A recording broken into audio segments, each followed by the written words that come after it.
Isang pinagpalang araw sa ating lahat.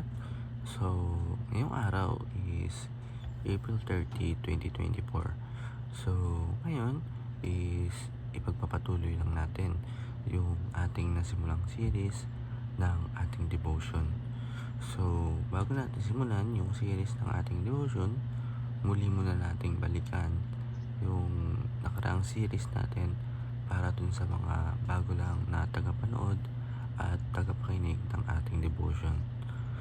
So, ayun, yung series na tinalakay natin nakarang araw ay Renewal and Transformation in Christ. So, yung buhay na wala si Kristo sa buhay natin is hindi pa tayo nababago. Nandun pa yung sagana tayo sa mga flesh sa mundong ito. Pero nung si Panginoong Kristo ay nasa buhay na natin, doon tayo na-renew. Doon na-transform tayo as a Christian, as a new people na nag-serve sa Panginoon at namubuhay dito na balang araw is makakasama natin siya sa eternal life. So, ang series na tatalakayin natin ngayong araw ay God's sovereignty. So, yung pag sinabing sovereignty ay yung si God ay alam natin kayang-kaya niya lahat. God is so powerful. Napaka-powerful talaga ng Panginoon natin. So, ayun, para lumawak yung ating talakayan sa ating devotion, tayo ay dumako sa ating teaching at application.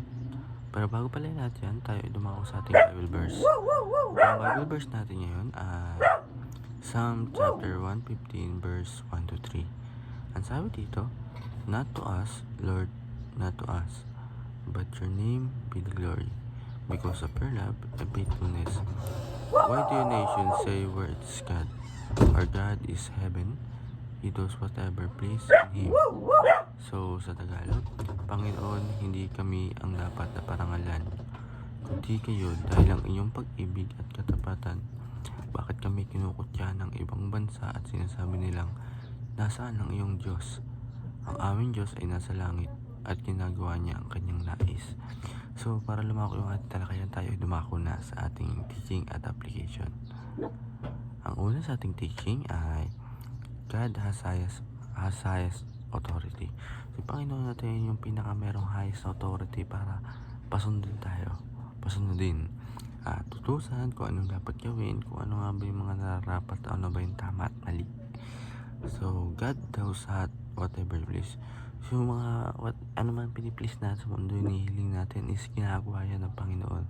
So, ganun siya makapangyarihan. Kung nagdarasal man tayo na sana ganito mangyari na para sa buhay natin, may hinihiling tayo, meron man siyang pinapagawa sa atin. Siguro kung hilingin natin, gusto ko po ng ng motor or ng bike, wala namang pera. So, hindi yan bibigay Panginoon kasi wala ang pera. Kailangan magsipag ka para bigay niya yun. Pero ayun, yung binigyan ka na binigyan ka pa ng lesson ng Panginoon, di ba?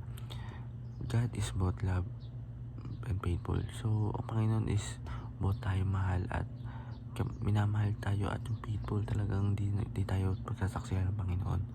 Ating application, find peace in God's sovereignty. Huwag tayo ng kapayapaan sa kapangyarihan or sovereignty ng Panginoon.